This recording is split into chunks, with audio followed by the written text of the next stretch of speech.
Good morning, sir. How are you? Good morning. How are you? I am good too. It is our absolute pleasure to host you today. Thank you so much. And yes, and you come with a fantastic, long career, very extremely successful, and also with huge credit to you in terms of wherever you have worked, you have created a fantastic legacy for you. And we are adding one more title to you, the turnaround artist.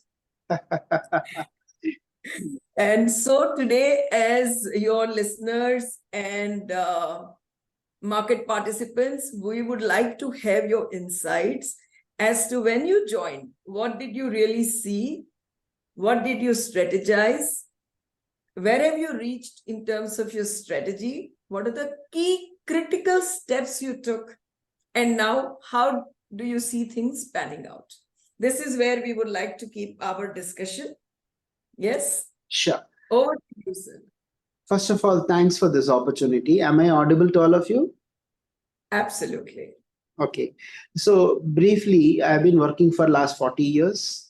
Of that with a couple of banks initially to start with, and 20 years with National Stock Exchange. And after that with Bank of America for 8.5 years. And the balance, of course, of 11 months or whatever it is with BSE. When I joined BSE, it's a mixed bag in that sense. You are having here an opportunity to join an organization which is a historic, monumental institution of 150 years with a great legacy. And it's a matter of pride. It's an iconic building and an iconic post. So there is a lot of elation in the mind. Along with it comes the fact that the capital market, which at one point of time almost 100% market share with NSE, when I joined was around 5% to 6%, 5.5% in equities. No opening of any account with equity derivatives. And currency derivatives, some amount of volume in futures, but not any market leader in options. So this was the mixed bag which I inherited.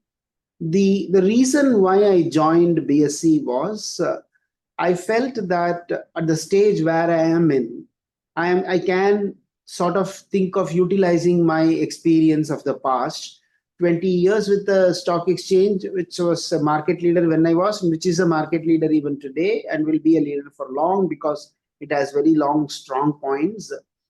And the banking experience and the vivid type of institutions for whom I have worked, whether I can put all of those experience into use to make BSE vibrant. Why BSE?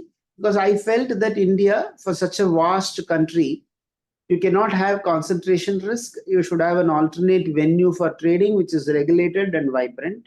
So that is why BSE. Why vibrant? Because if BSE is not vibrant, nobody is going to come to it and the purpose will not be served.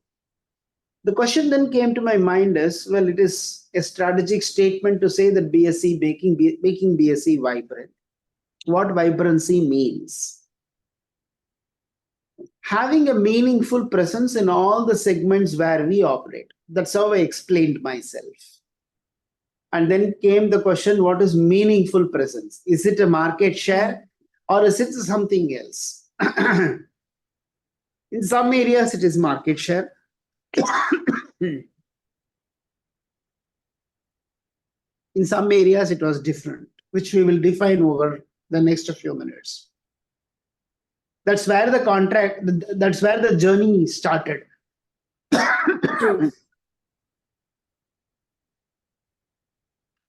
So there were a lot of things in front of us, many positives, many areas where we need to work upon. One great positive thing was, at the core of BSE's matching engine was the T7 technology of Deutsche Börse, one of the best in the world, one of the fastest in the world. So that is a very useful thing because today the market depends on technology. The core of the technology is a wonderful mechanism, which is amenable for scaling up, which is amenable for doing multiple things. That was a very positive thing. The other things that we needed to look upon was what is the product, how to bring the marketplace back, how to reorient the employees without whom nothing can move. Because if an organization has been sort of stagnating for some time, the employees require a rejig in their own mental thought process to start contributing in the way in which in the new age you have to contribute. Not that they were not contributing before. A new age requires a new type of contribution, new type of an outlook. And if we were trying to change it into a new age organization, how do we do it? These were the questions in front of our mind. So what we thought was, in the respect of products like equity, you cannot do too much of a market change. Some product differentiation you can make, not much. The product differentiation we thought was we could do up to 100 rupees, whatever the scripts are there. If we could change the tick size from 5 paisa to 1 paisa, whether it improves liquidity is one experiment we did in 2 steps. We found that the liquidity was improving. But that cannot be done for anything more than 100 rupees, because for a script, say 200 rupees, 1 paisa tick size is too small for a round trip transaction to cover the cost. So you cannot do for all scripts and say, no, that I can replicate it. So we hit a roadblock beyond 100. Clearly, up to 100 rupees, the market share improved drastically, but that will not be cutting the ice. So we set a mental figure for ourselves in equity, cash equity. We should at least have a double-digit market share. Say at least 10% we should achieve. So 2-3 things came to our mind. One is the institutional participation from local institutions is abysmally low at BSE. Everything is going to NSE. That is still a difficult thing for us. We are working with all the institutions. Some of them are looking at it favorably, but they are yet to make a meaningful presence in BSE. So it's a long work with the mutual funds, insurance companies, etc. The second thing is, if somebody wants to trade in cash equities using an algo, the environment itself was absent. People were not present in the way in which they are present in other exchanges. In other exchanges, they have a colo, they have a server, they have racks, so they are able to put their algos, which nicely works. All those were not utilized in BSE, because most important thing for all these paraphernalia to come in is a good and vibrant equity derivatives market. Only when they have equity derivatives market, they put all this paraphernalia and they incidentally use it for cash market as well, which brings in liquidity. So we realized we may do many things in respect of cash equities. We can go to brokers and request do volumes. They also, because of their kindness, will say, yes, sir, we will try. But they will not be able to do much because there is not much of an opportunity. More and more players coming in only can provide opportunities. So that made us to think about equity derivatives. I joined on Jan 4th. Then I started looking at what should I do. Between Jan and March end, I started meeting a lot of brokers. Around 300 plus brokers I would have met. Travel across the country relentlessly. Don't leave any Saturdays. Don't leave any, use all the Sundays for a travel time, so that no Monday morning you are at a broker's place, early morning when before the market starts. And then throughout the day, travel across, find out more of voice of customer. That voice of customer helped me. Instead of telling them you trade in the products that we have, you asked for a difference in approach. The difference in approach was, I asked, what if I do, you will trade with me? What product if I bring, you will bring if you will look at me? A lot of wonderful thought processes came out on product, processes, systems, technologies, everything. People were very generous enough to give me views. One most outstanding thing that came out as a view was, you please bring a product on an index which we understand. I asked them, what do you mean by that? They said, Sensex 30. This index we have been following for multiple decades. We grew up looking at this index. We may trade today Nifty with a lot of passion, but still with a lot of passion we observe at Sensex. If somebody today comes and asks us, how is the market? If we say 200 points up or 300 points down, we refer to Sensex. So it's an index which we know, which we understand, which we can appreciate, which we realize, which we can sort of relate to.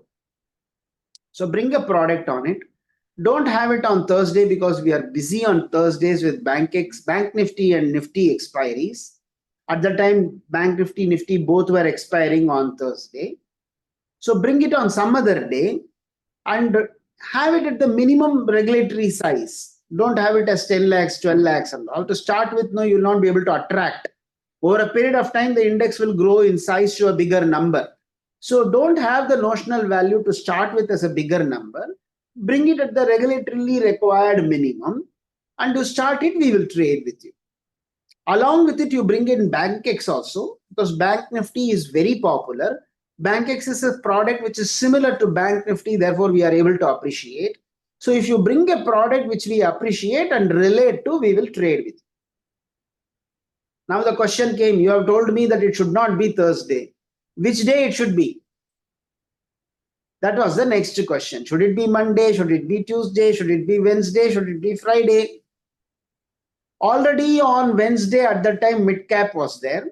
And on Tuesdays, Fin Nifty was there. So I asked them what should be the date. They said either Monday or Friday. But you have to tell me one day, right? I cannot have a weekly product expiring on 2 days. That is not regulatorily at this point of time permitted. So we had multiple meetings based on which the consensus was it should be on a Friday. So we introduced a product only in May 15, from May 15th, 2023.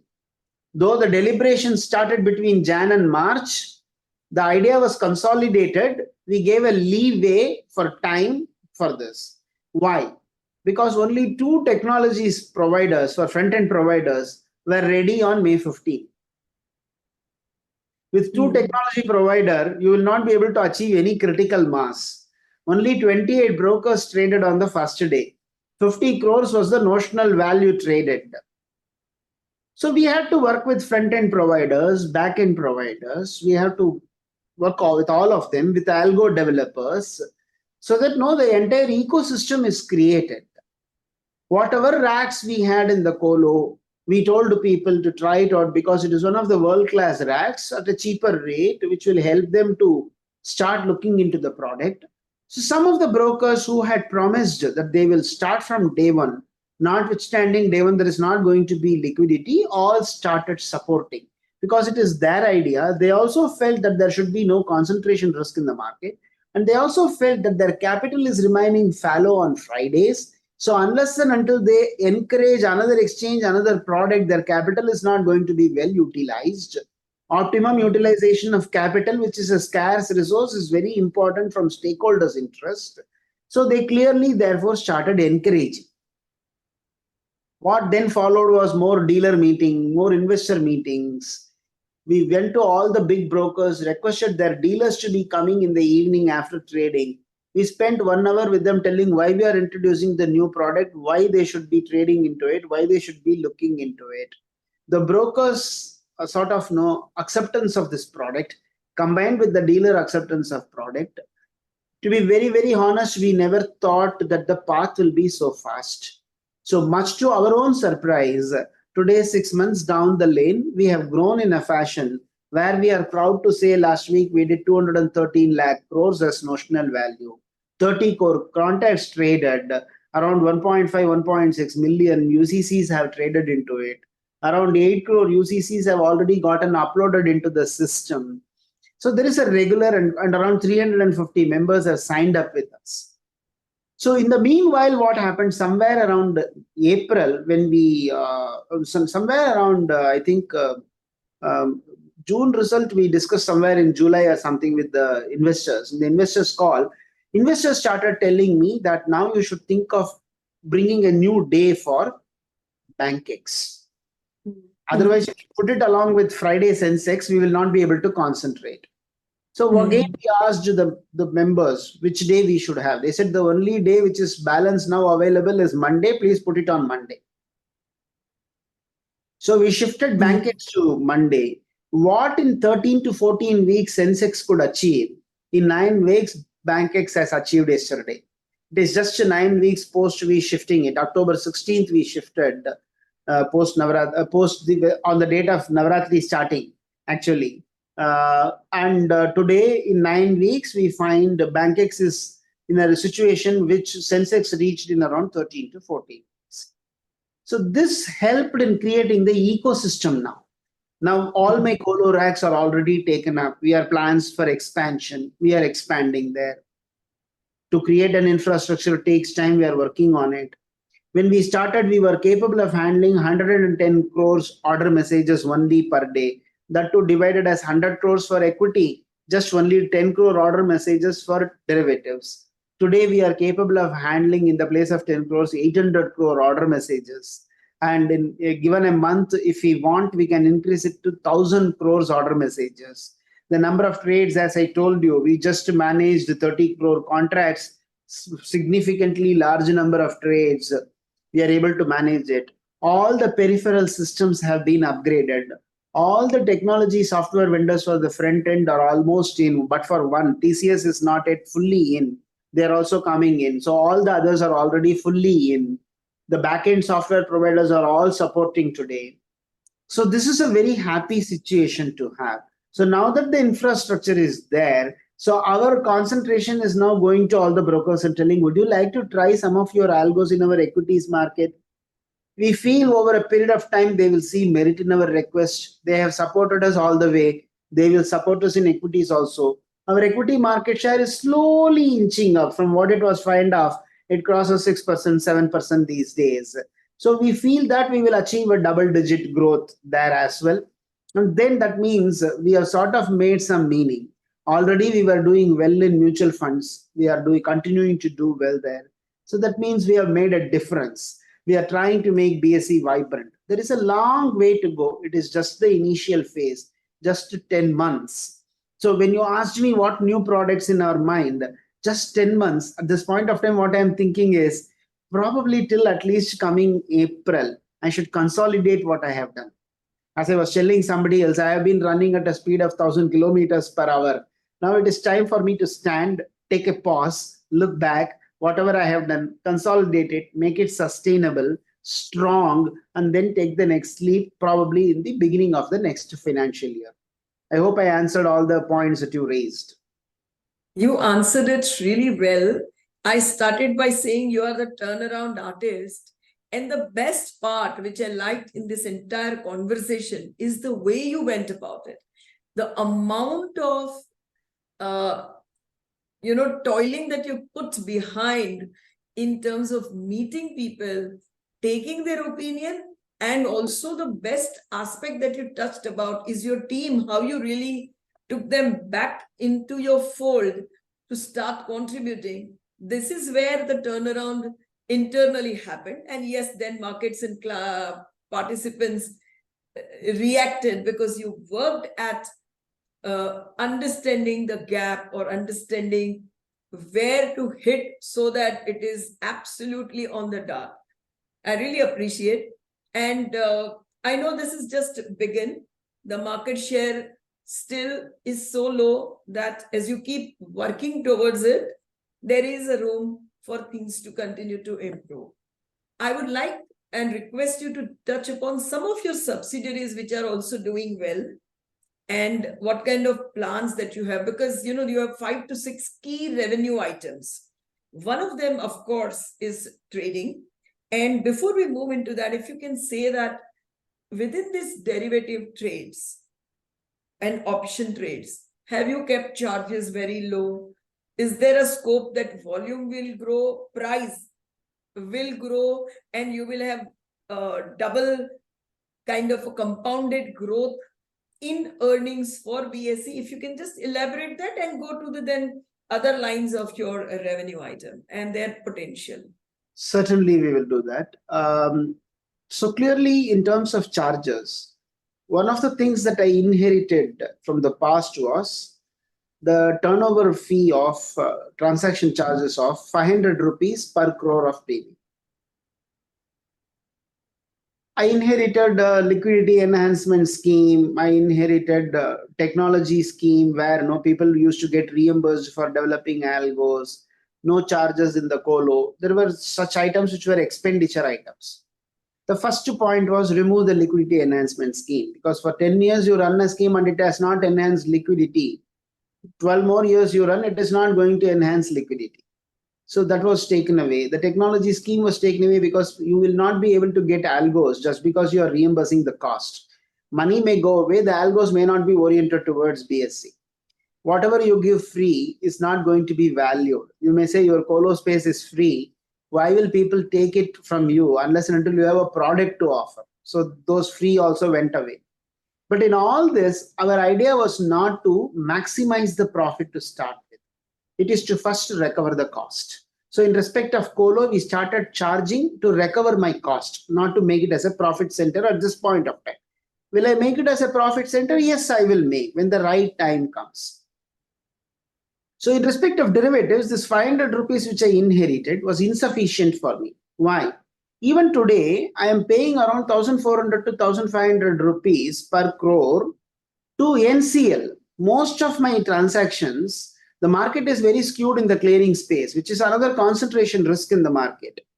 So today, 96% of the clearing happens through NCL. And the charges that I pay works out to around 1,300 to 1,500 rupees per crore of transaction.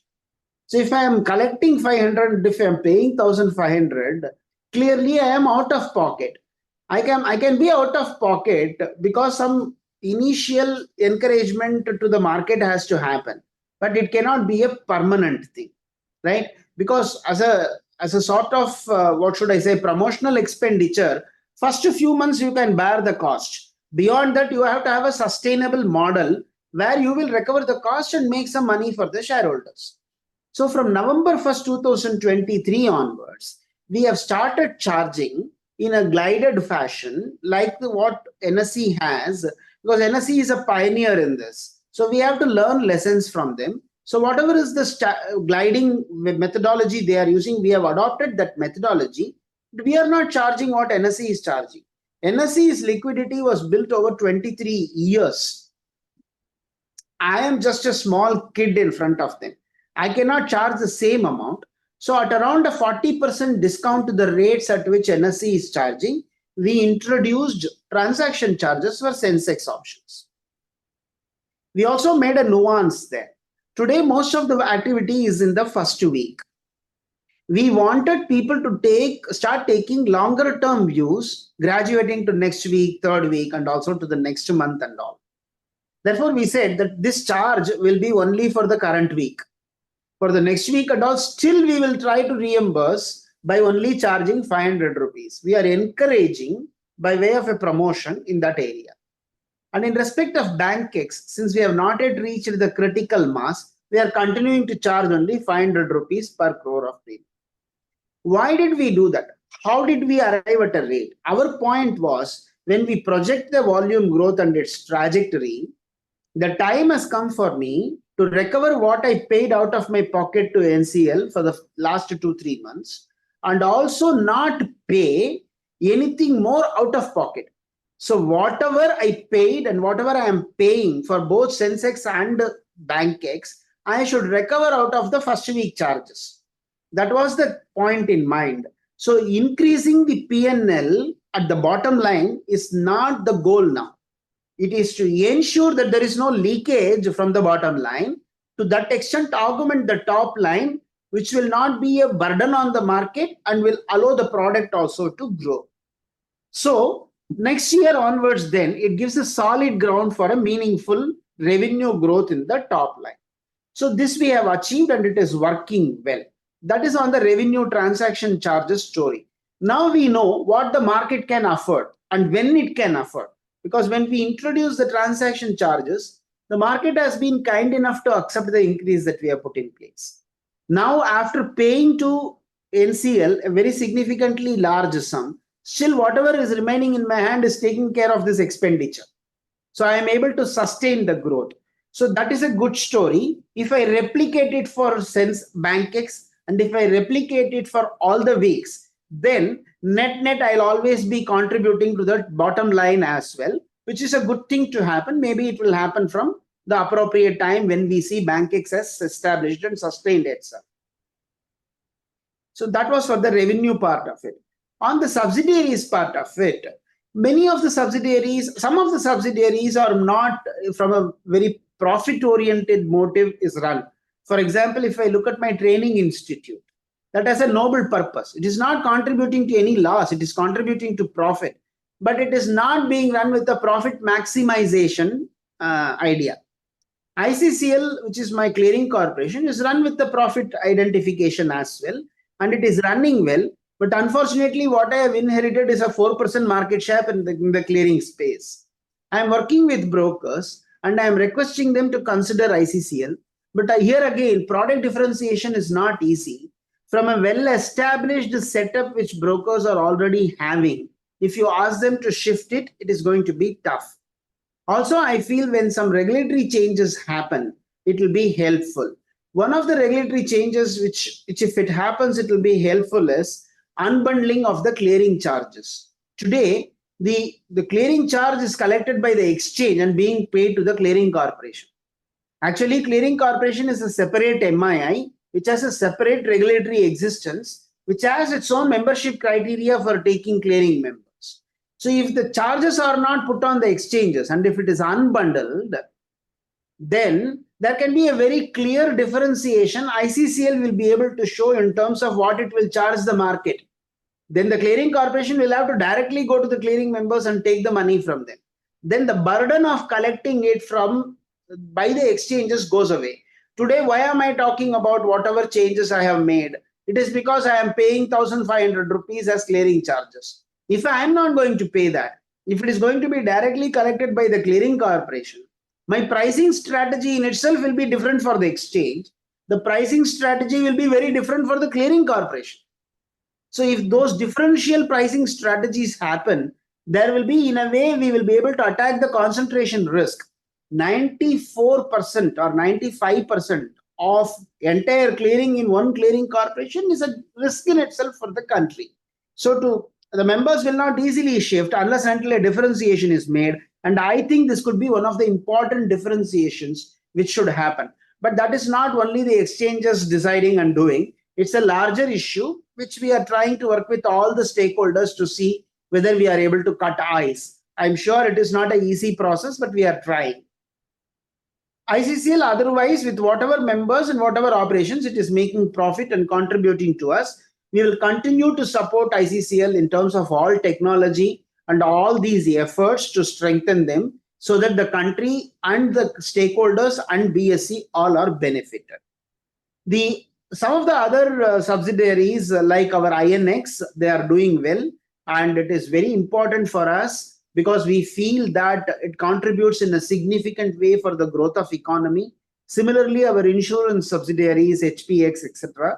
So we will continue to put in all our effort, either directly as BSE or through our investment company, BSE Investments Limited, in such a fashion wherever there is a synergy, wherever there is a contribution that is to be made to the economy, we fully support so that we contribute meaningfully not only to our stakeholders, but to the nation as a whole.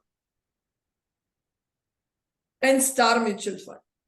Oh, Star Mutual Fund is really doing extremely well. That we are doing as a part of our exchange activities and clearing corporation activities. The regulatory approval today to us is because we are an exchange. And Star MF is today doing around 89 to 90% of market share, processes more than 3 crore transactions in a month. Here, the most important point is the operational cost of running Star MF is very high. The top line itself, whatever we get from Amphi, is a very, very, very small portion. And therefore, the bottom lines are very thin. The profits are very thin, notwithstanding that there is good amount of volume, good amount of expertise, and honestly, good amount of service to the market. Because today we want to encourage every household, every housewife, every youngster to think in terms of contributing to mutual fund schemes. Today, our SEBI chairman is also talking about, SEBI chairperson is also talking about 250 rupees SIP being enabled, what we should do. Why? Everybody, if they have say 250, they should think of contributing it for a larger cost, for a longer time, so that tomorrow their children can reap the benefit. It will be a long-term investment. So typically in a household, what we have seen in our experiences, not to have any bias, women folk think in terms of long-term things.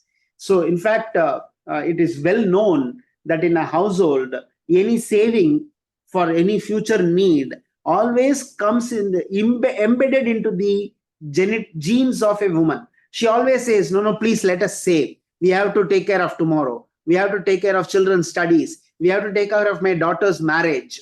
So since that is there very much in the thought process, ingrained, we feel that Nari Shakti should be used into the mutual fund. Our thought processes are oriented towards it. We are trying to make as many programs as we can, and I'm sure with the sort of noble thought process in the country of 250 rupees SIPs, more and more work we will be able to do through Star MF platform. Sir, before we go to take the questions from the audience, I would like to know one more thing. Very broadly, the way we see things panning out in terms of F&O volumes for you, behind on the back of it, the co-location services growth and the revenues from there. Is it fair to assume a 30-35% plus kind of a growth is what you also visualize both in top line and bottom line because of the turnaround which is happening? To be very honest, a forward-looking number-based growth, typically people like us from where we are sitting, we don't predict. That is one part of it. So that would mean as if no, we know and we don't predict. And honestly, my attention has not been there at all. Why my attention has not been there at all? One is I should not be predicting and I am not predicting. Second is my attention was not there. My attention, as I told in the beginning, was to make BSE vibrant because of national importance and requirement of it. It is for me more a service to the society along with the stakeholders, right? My stakeholders, at my stakeholders' cost, I cannot make service to society. So when I am doing service to society, incidentally, my stakeholders also should get the benefit. So that's what I am planning for. That's what I am working upon. So I'm not able to give you a forward-looking number as to this will be what it is. Yes, but more I would have probably asked basis the run rate. Nobody can predict if market overall goes through a little corrective phase, then everybody will be party to that. But gaining market share, there is a run rate, which is what I was just trying to put forward.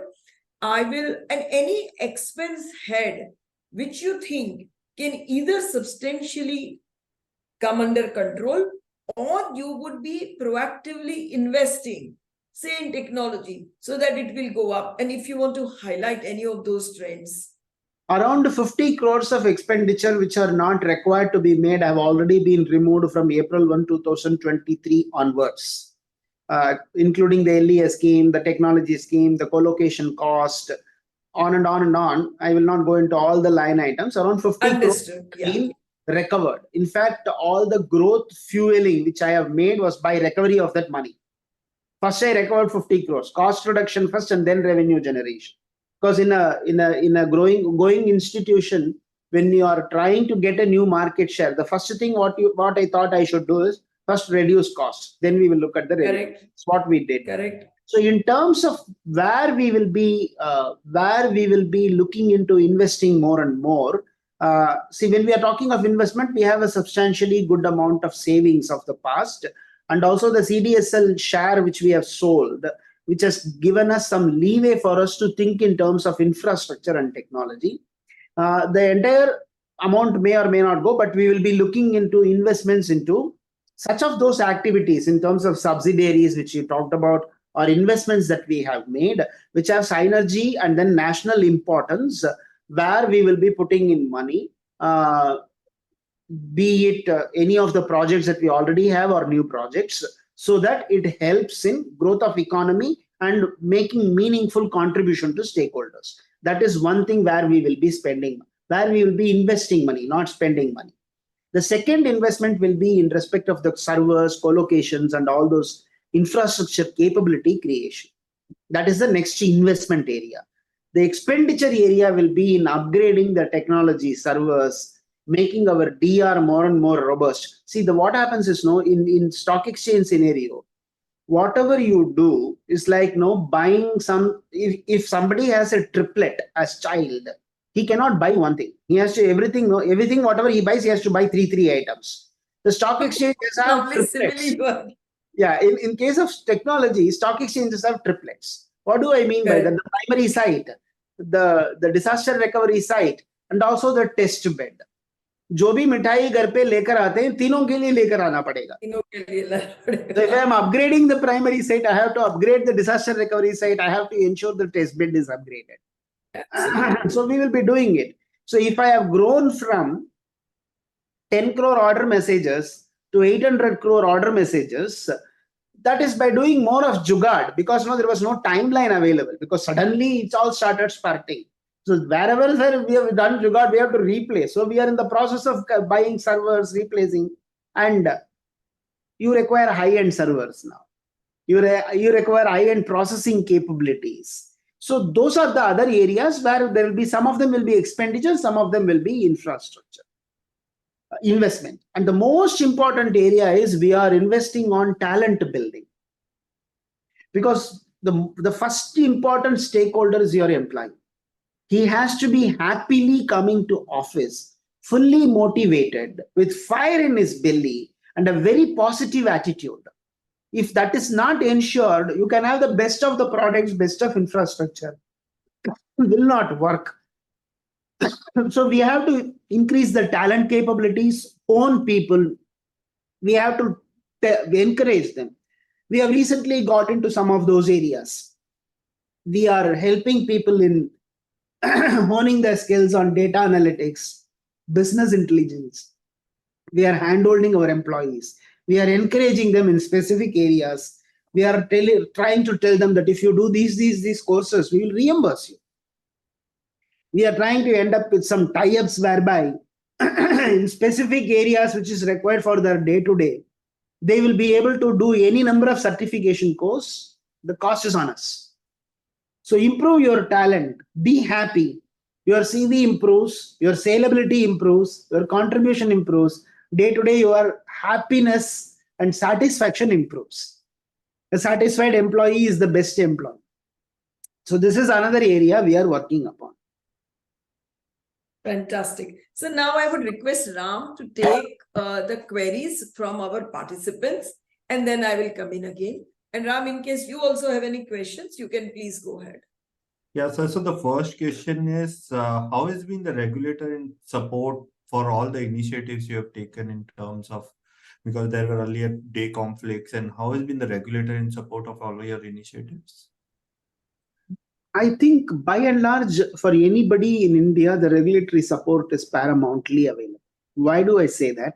Because this is one jurisdiction where the regulators are very hands-on. They understand the business wonderfully well, and they are therefore able to get into the nitty-gritties and tell you what is good, what is not good, and how to go. That is in general. Think of the noble vision of 250 rupees SIP. That itself is a clear case in example. In respect of BSE, the regulatory support has been stupendous. The reason is not because of BSE. The reason is that there should be no concentration risk in the market. See, concentration risk take multiple facets. One is a technology glitch, multiple venues there, at least in some other place, people will be able to trade. Otherwise, India will come into headlines, right? And second is cyber risk. Today, cyber risk is very high. A concentrated risk combined with the cyber risk is a disaster. So clearly the regulators want to encourage anybody who is coming in to reduce concentration risk.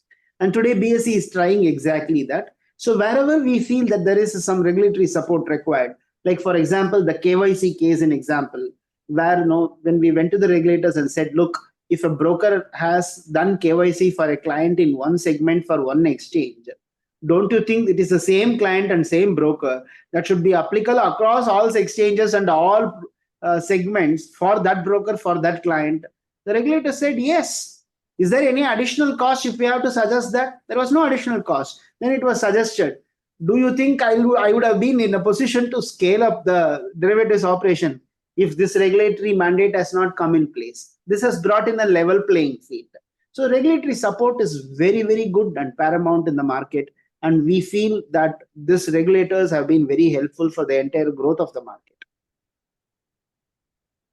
Okay, sir, there is a question in terms of our margins itself. So, you explained that our margins in equity derivatives are, lower due to higher clearing charges and which is eating into revenue. So the question is, with volume increasing, the clearing charges cost will come down as per slabs. Would we take a price increase as we see volumes increasing? And given enough volume, can we make an equity margin in equity margins in equity derivatives which are similar to NSE, which is around 75 to 80%? See, there are 2-3 things here. Will the clearing charges come down when the scale increases? It will, but for NSE, for BSE, it's not going to come down heavily. Why do I say that? If what you collect and what you pay are based on the same basis, then you'll be able to have a correlation. What we collect is based on the transaction, based on the premium turnover. What we pay is not necessarily based on the premium turnover. There it is the number of trades managed. So if every trade is contributing higher premium, then I pay lesser clearing charge. I hope I'm understandable. Yes.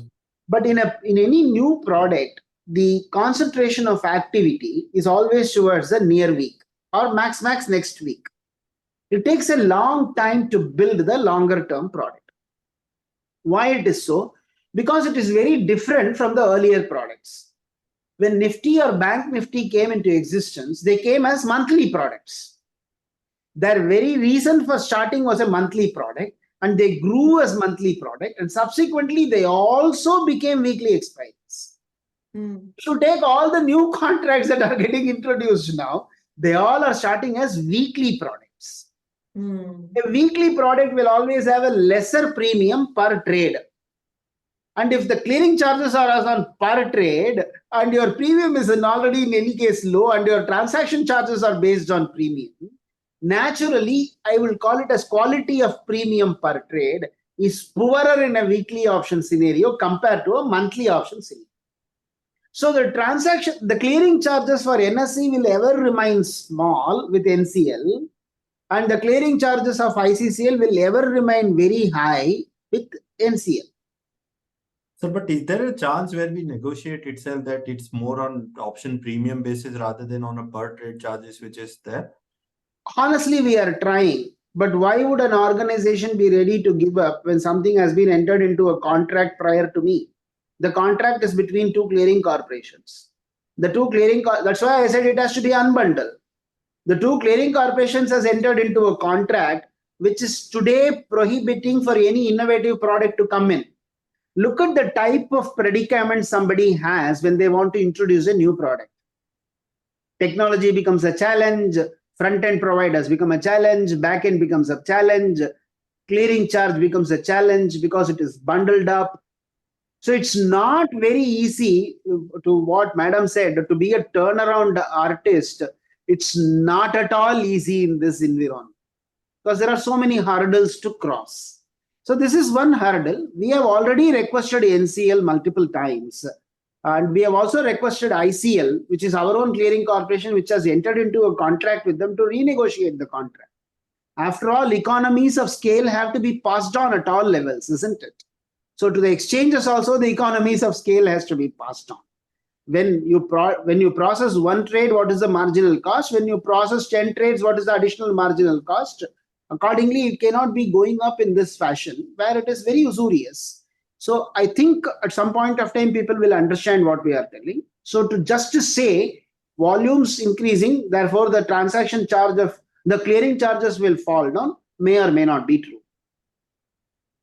Okay. So and as far as increasing the cost, at some point of time, we will be levying whatever we are levying today for Sensex across all expiries, all contracts. That we will do. That is very clearly visible to me. In one of my investors' calls, I made a statement. At the appropriate time, appropriate charges we will levy.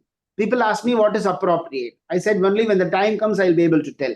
The time came in November when we felt that it is now stabilized for us to levy for first week. And we levied such a charge, the rationale which I explained to you. What we paid and what we are paying, we should be able to recover. So which is what was the top line should grow, bottom line should not be impacted. So that was the strategy.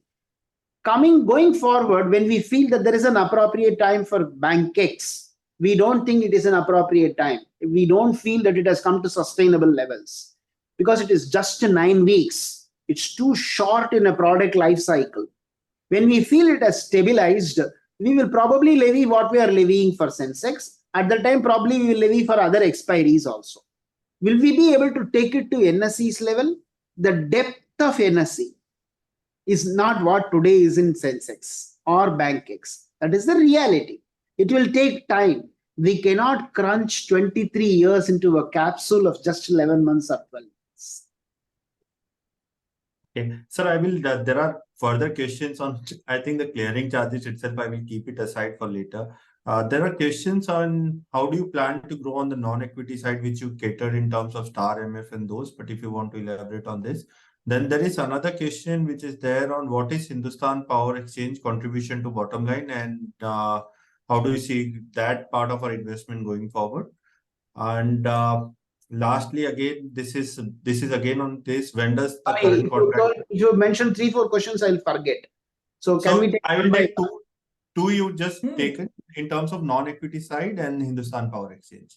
In terms of non-equity side, in Star MF, as I told you, we are doing extremely well and we are very oriented towards it. We are introducing something called as version 2 of Star MF, where functionalities, features, sustainability, scalability, governance, and control will be the guiding factor for building this. We are spending substantially a good amount of money into that. The investment will be around 20+ crores.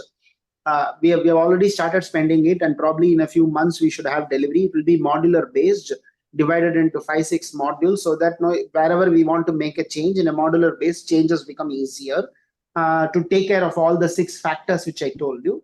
So that is how we are committed and we are growing. On HPX, it is too early to say what it is contributing to the bottom line. It will be time by which it will contribute. A point of time will come when it will start contributing, because it is serving a great national purpose. So listing will be away.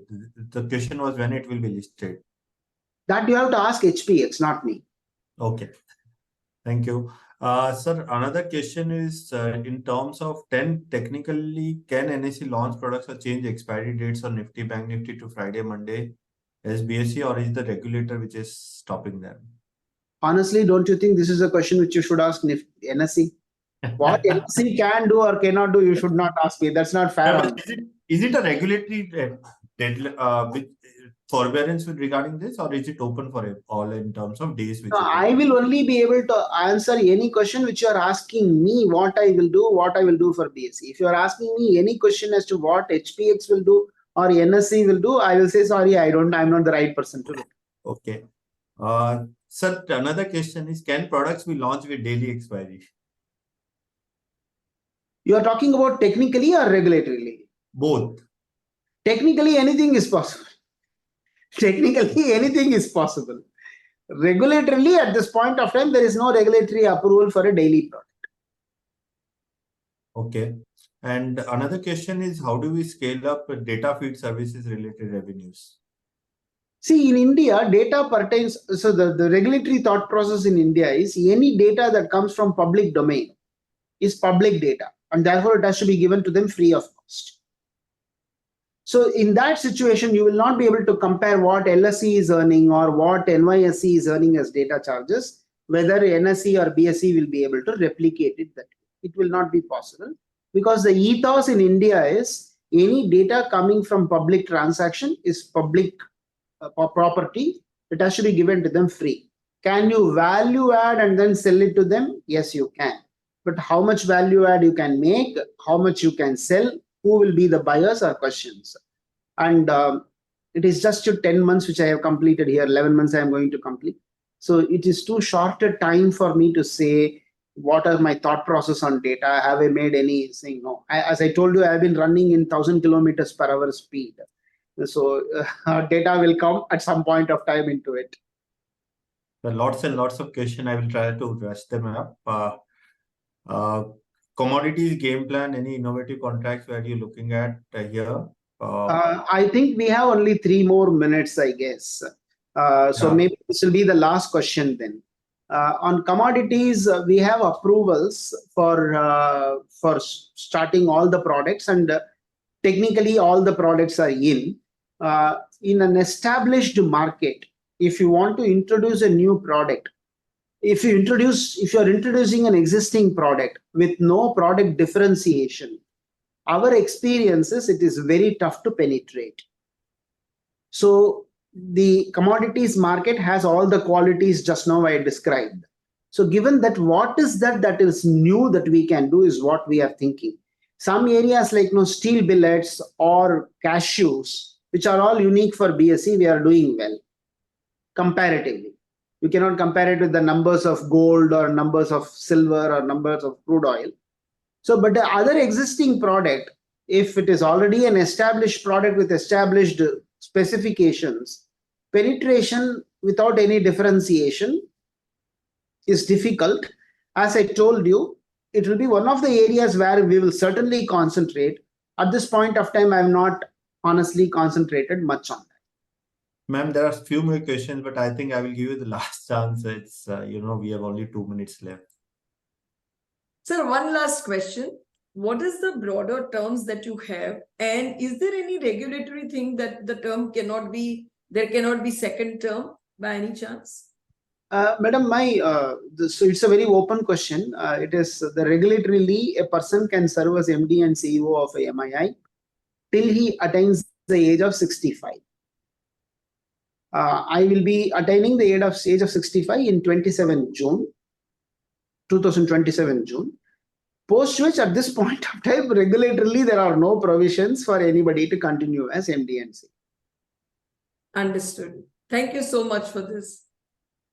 Some of the really good, your posting, it seems like, is a one good decision taken for reviving this such an iconic institute. And you will be attaining 65, and the amount of work that you put in, hats off. There is so much learning that we got, apart from learning about the BSE from your management style. Really, honestly, madam, every day is a learning day for me as well, because every day is a new day. Every day brings you a lot of avenues for learning. I will quote a Sanskrit because generally it's very difficult for me to control myself from quoting in Sanskrit. My pleasure, sir, and our pleasure rather. Yukti vuktam vacho grahyam balatapi shukatapi. That is the quotation. If it is a strategic conversation that is told to you, strategic point made to you, you should take it, whether it is a child telling you or it's a parrot parroting it out. That's what it means literally. What it actually esoterically means is, you should always have an ear for learning. Who knows? A strategic point may be coming out from a child's mouth or even from a parrot's mouth. So long as you have ears open and mind open to listen and learn, there is a learning opportunity even from a child's blabbering and a parrot's parroting. That's what esoterically it means.